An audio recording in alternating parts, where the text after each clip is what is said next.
Hello, good morning from Blairgowrie. That's just down the road. Um, so I'm based on the Mornington Peninsula, which is about an hour out of Melbourne, about 80 kilometres out of Melbourne.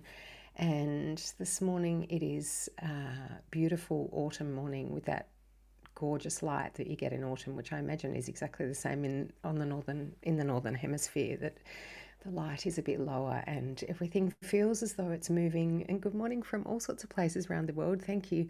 I've got my font is really small this morning. I'll see if I can change it so that I can see you a little bit better, but it's just not looking like I can do that while we're live. So sorry if I can't say hi properly, but please do say hello to one another. It's lovely. And to know, I can see a couple of little locations there. So I think we're meditating from all around the world.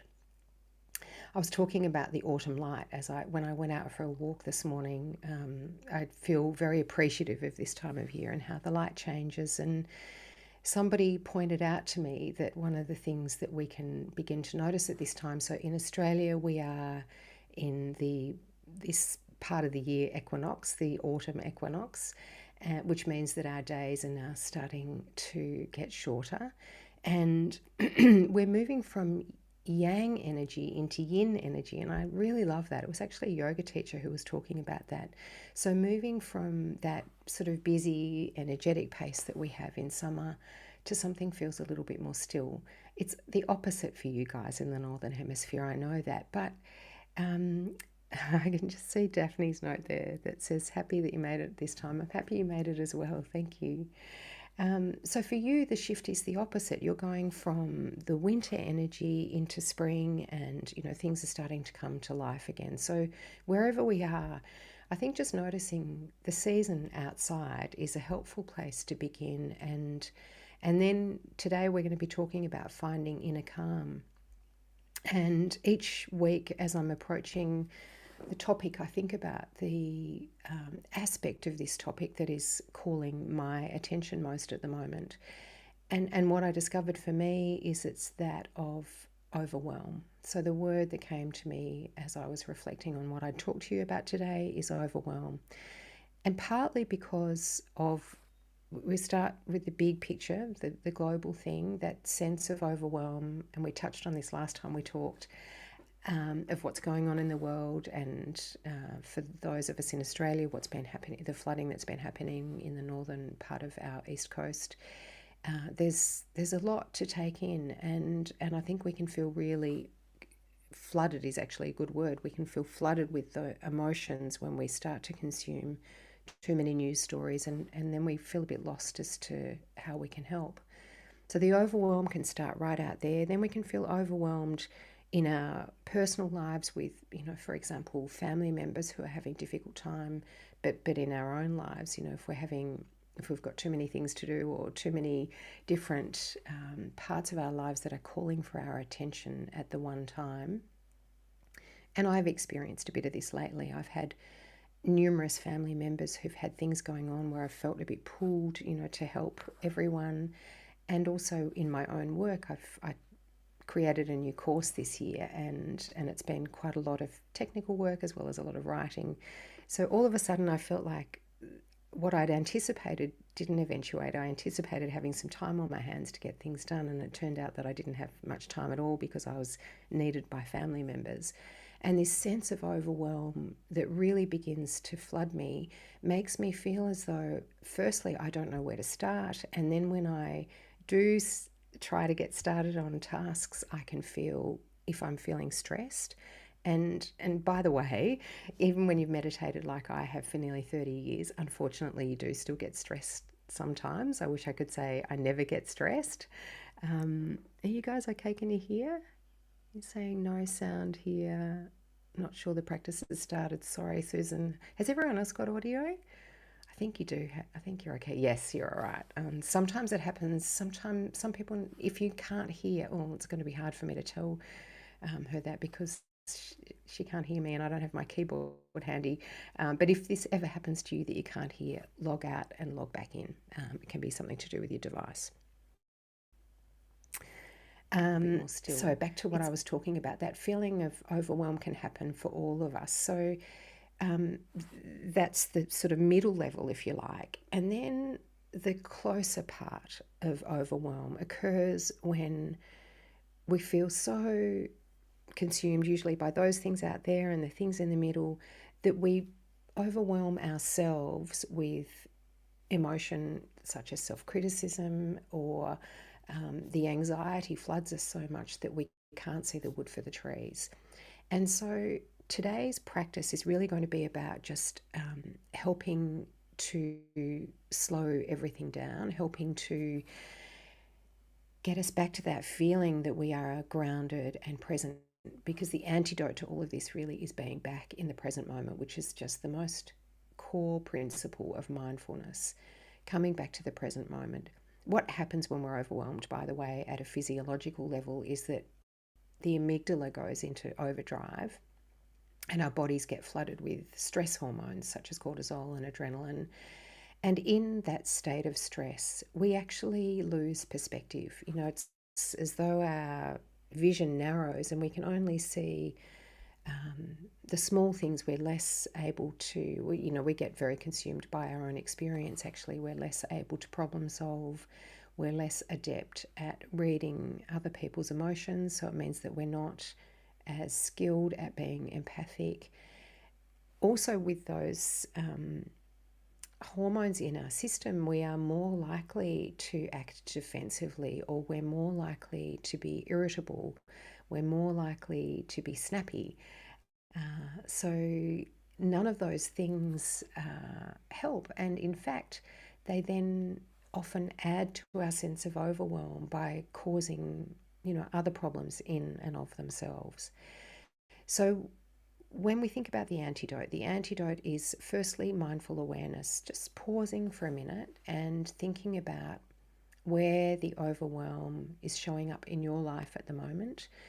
And, with those three layers, sort of the wider world, and the wider world might include your local community, or this middle layer that I've talked about, which includes your immediate family, friends, tasks, commitments. It might be there. And then closer to home, the way that you're interacting with yourself.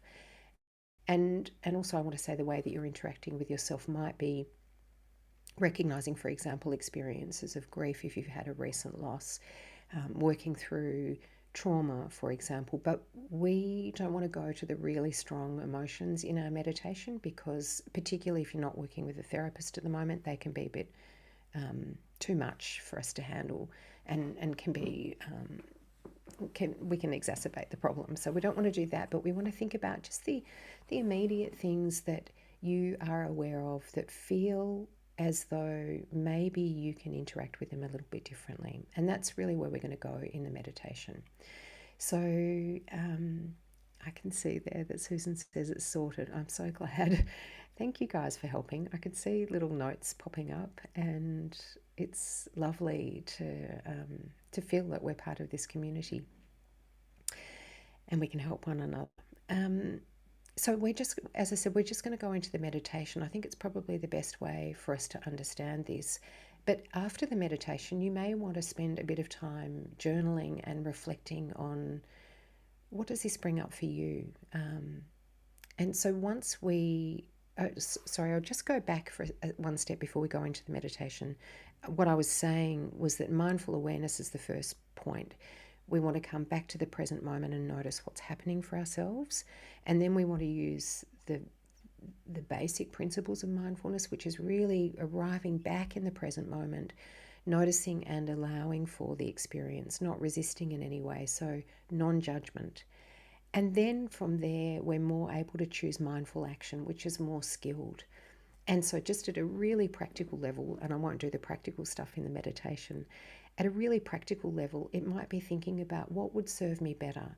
What are the choices that would serve me more effectively? So, for example, I touched on last time, maybe minimizing the interaction with the news if it's really making you feel helpless and overwhelmed.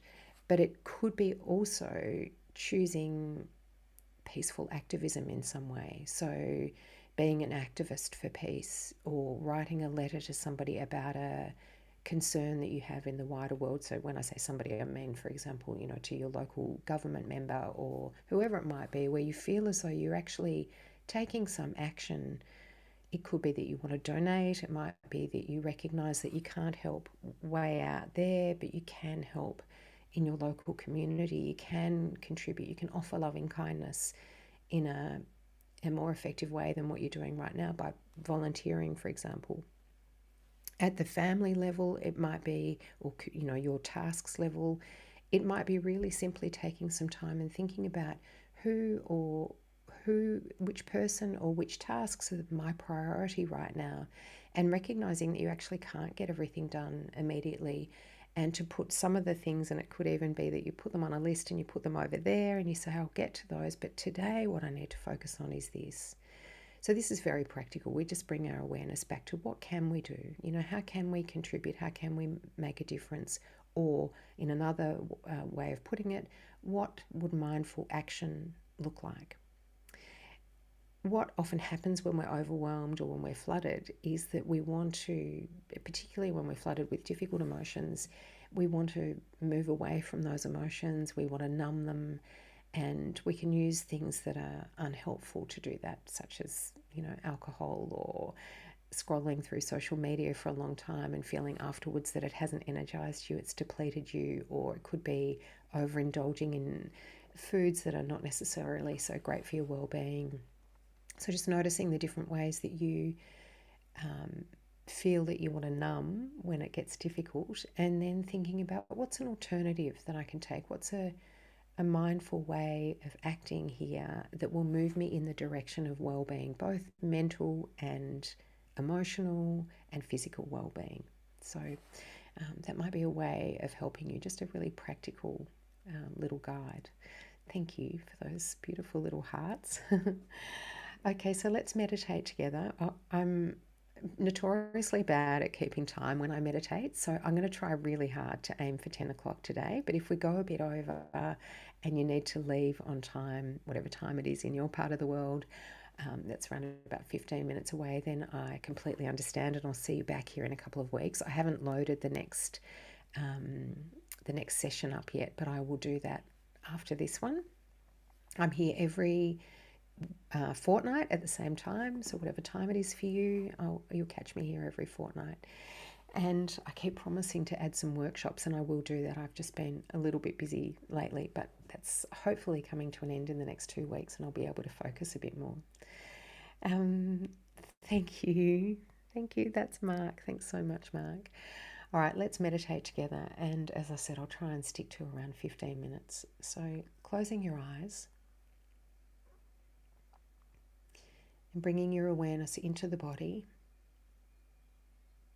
You might start today by noticing where you feel your breath in your body.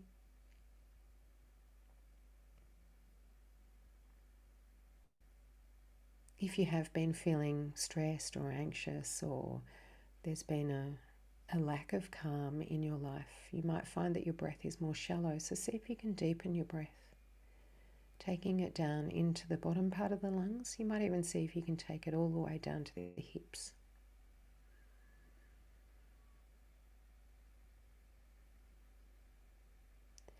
And if you've been feeling particularly stressed, I find that it's helpful to use what's known as ujjayi breathing, which is where we just slightly tighten the back of the throat so that we can hear the breath on the in-breath and out-breath. You can do this when you're breathing through your nose.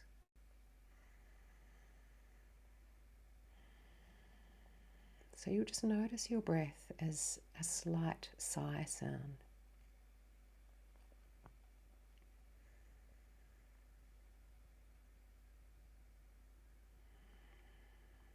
See if you can extend your out-breath so that it's longer and slower than it usually is.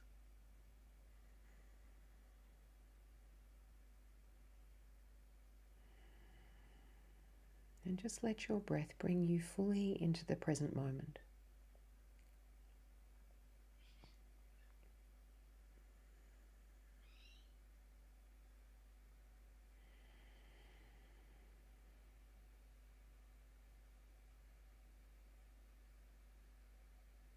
The breath is one of the easiest ways to guide us back to a state of calm, but it's really important that you try different types of breathing so you find the kind of breathing that's right for you.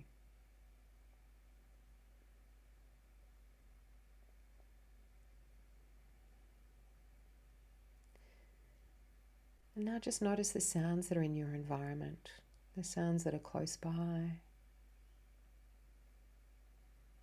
and the sounds that are further away.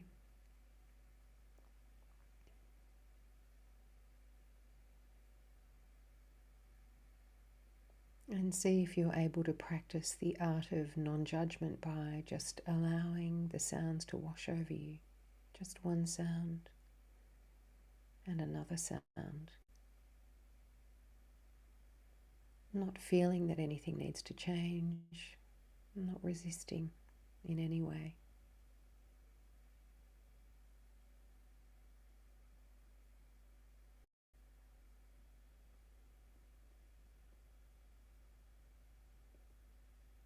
And as you begin to arrive here in this present moment, be aware of your body. How does your body feel today?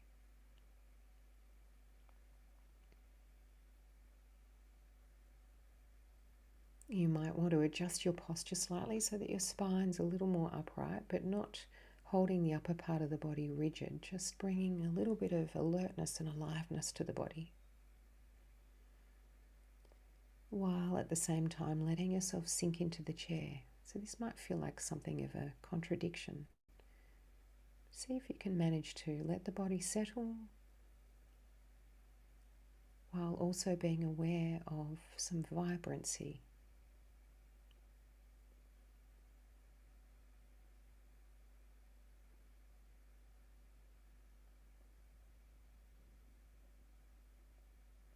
And just gently scanning over the body, noticing any tension around the eyes,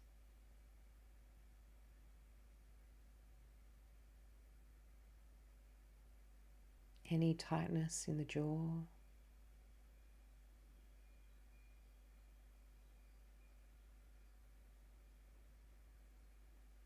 see if you can allow the muscles in your face to completely relax.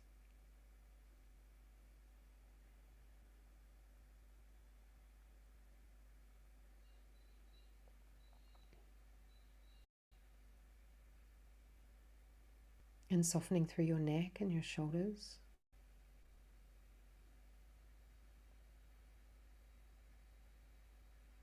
Through your chest and your abdomen.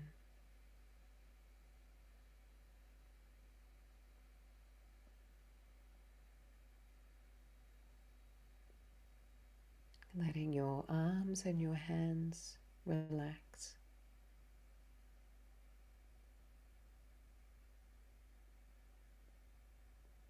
And softening into your hips, your thighs, knees and calves, all the way down to your feet.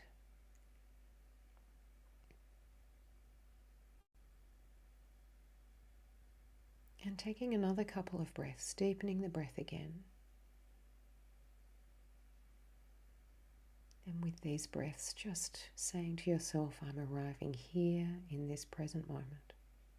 Just this. Here now.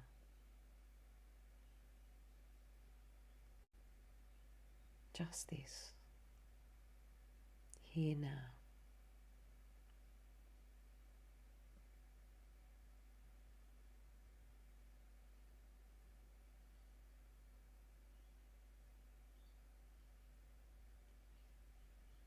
And as you create some stillness in the body and deepen your connection with the breath, you might also observe with mindful awareness the thoughts and emotions that are present.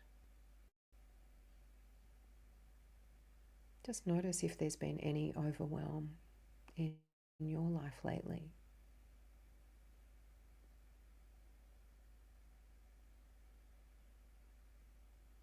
And if not right now, maybe there are times when you've experienced overwhelm.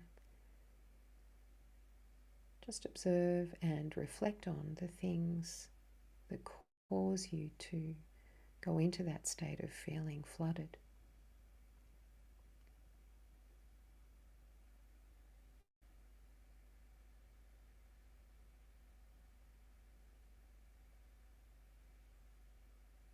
What is it that moves you away from your center?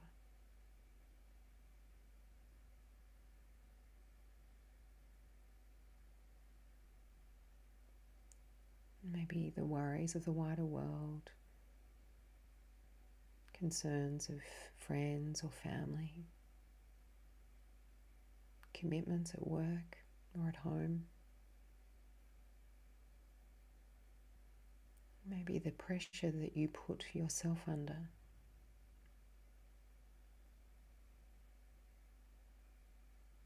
Just noticing without judging yourself or others. This is what's here. This is where I feel overwhelmed.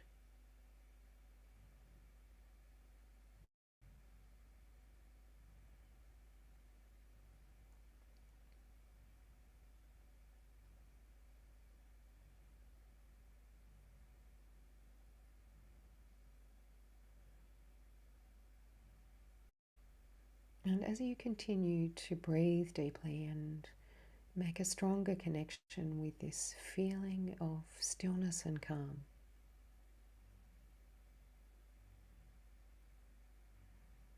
see if you're able to allow some of the imperfection that exists when we feel overwhelmed.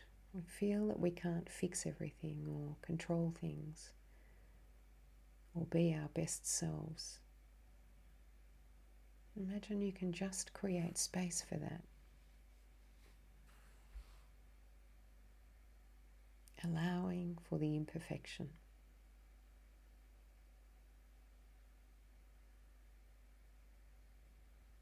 Everything is as it is.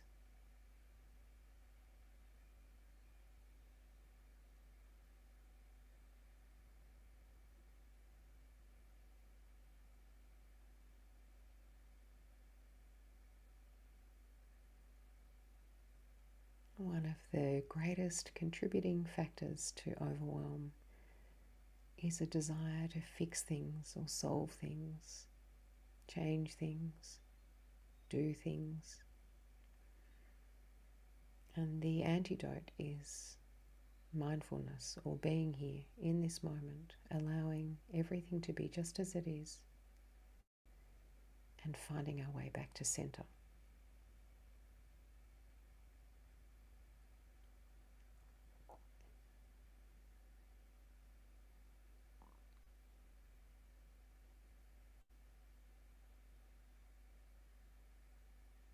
So take your awareness to your feet now and feel the support of this earth being held here by gravity. Taking a moment to reflect on the experience of meditating as a group.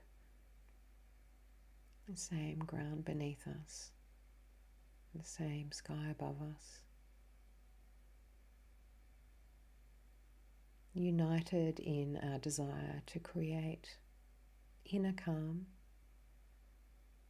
and outer peace.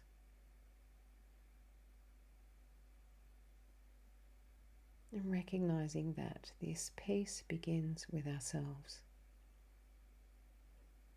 When we can find our way back to a sense of inner calm, we contribute that to the world.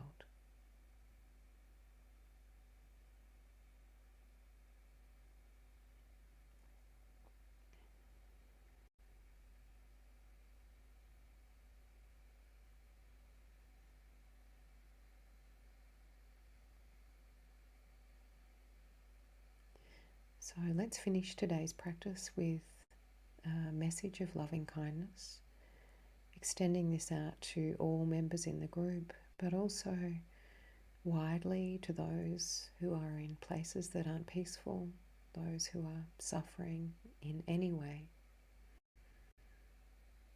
May you be safe. May you be healthy. May you be happy. And may you be peaceful.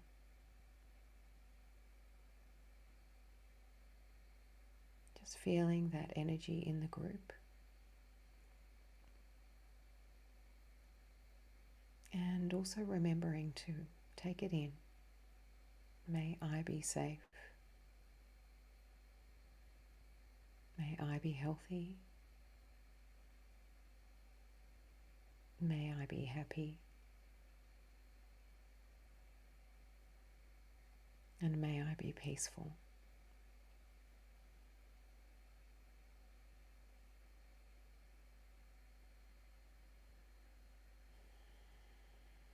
So we'll finish up with a couple of deep breaths, preparing for an in-breath by breathing out and then breathing in deeply. Long, slow breath out.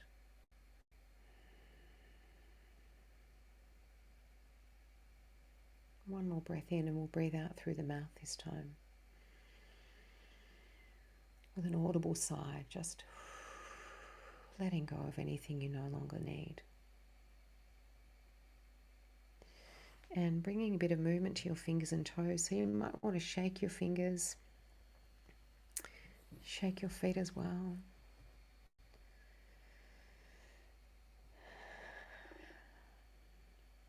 And just be aware of how you feel after.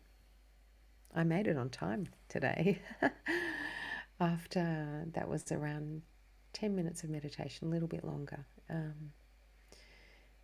Just notice the change in your physical being, and then when we create that stillness in our physical being, also the change in our thoughts and our emotions. We start to create that shift once we connect with a sense of inner stillness.